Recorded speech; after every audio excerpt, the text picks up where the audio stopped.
राधे राधे। कार्तिक महात्म्य 11वां अध्याय।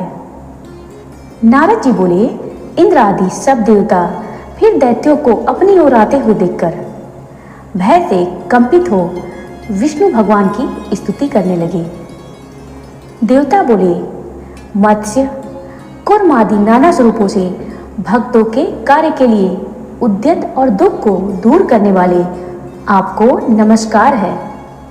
ब्रह्मा विष्णु शिव स्वरूप धारण करके जगत की सृष्टि पालन तथा संहार करने और गदा शंख पद्य तथा चक्र हाथों में धारण करने वाले आपको नमस्कार है।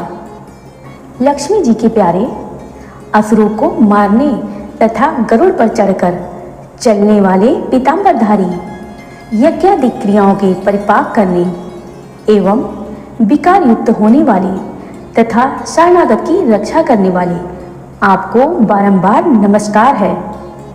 दैत्यों द्वारा तापित मनुष्यों के दुख रूपी पहाड़ को ध्वंस करने के लिए वज्र रूप तथा शेषनाग रूपी सैया पर सोने वाले सूर्य चंद्रमा रूपी दो नेत्र वाले आपको नमस्कार है।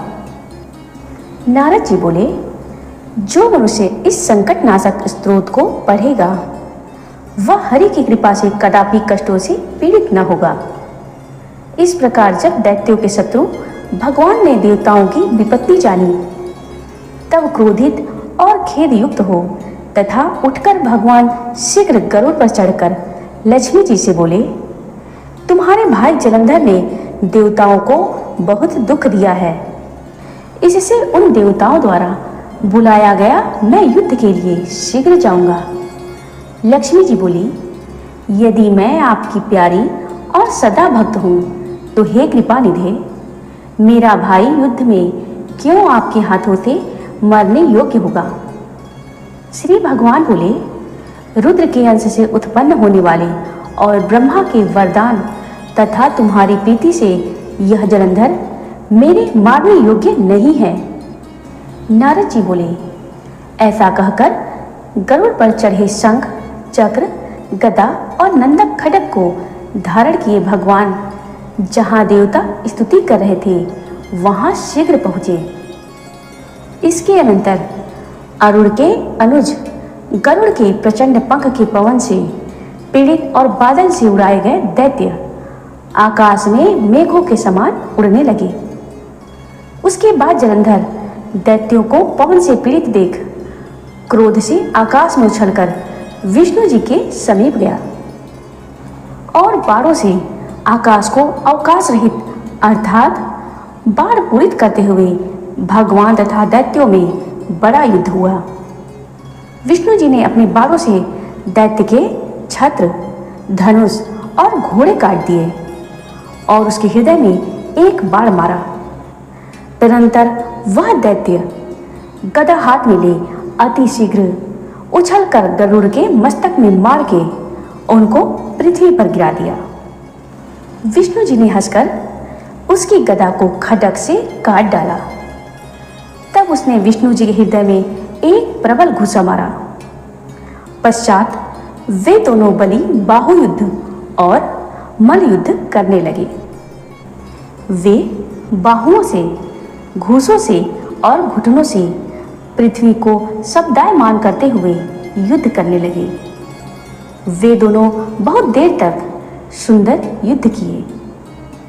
तब प्रतापवान विष्णु मेघ के समान गंभीर वाणी में दैत्यराज से बोले, हे दैत्येंद्र, तू वर मांग, मैं तेरे पराक्रम से प्रसन्न हूँ, नहीं देने योग्य भी। यदि तेरे मन में कोई इच्छा होगी तो मैं उसको अवश्य तुझे दूंगा। जलंधर बोले, हे भगनीपति, यदि आप प्रसन्न हैं तो मुझे एक वर दीजिए। वह यह कि अब से आप मेरी बहन अर्थात लक्ष्मी जी और अपने गरुड़ समेत मेरे घर में वास करें। नारद जी बोले, तथास्तु। ऐसा कहकर भगवान सब देवताओं और लक्ष्मी जी सहित जलंधर के नगर को गए। महाबाहु जलंधर देवताओं के अधिकारों पर दैत्यों को स्थापित कर फिर पृथ्वी में चला आया। देवता, गंधर्व और सिद्ध, इन सब के पास जो कुछ रत्न अर्थात सर्वोत्तम वस्तुएं थीं, उनको अपने वश में करके सागर नंदन जलंधर राजा बन बैठा। देवता, गंधर्व और सिद्ध आदिकों को और सर्प, राक्षस तथा मनुष्यों को वह अपने पुर का नगर निवासी बनाकर तीनों लोकों का राज्य करने लगा। इस प्रकार जलंधर देवताओं को अपने वश में करके प्रजा का धर्म से निज पुत्र के समान पालन करता था। जलंधर के धर्मराज करने के समय न कोई रोगी, न दुखी, न कोई दुर्बल और न ही दरिद्र ही दिखाई देता था। अर्थात उस राज्य में सब प्रजा आनंद से समय को व्यतीत करती थी। नारद मुनि कहते हैं कि उस दानवेंद्र के धर्मराज्य करने के समय उसकी राज्य लक्ष्मी देखने और विष्णु की सेवा करने को मैं वहां एक बार गया।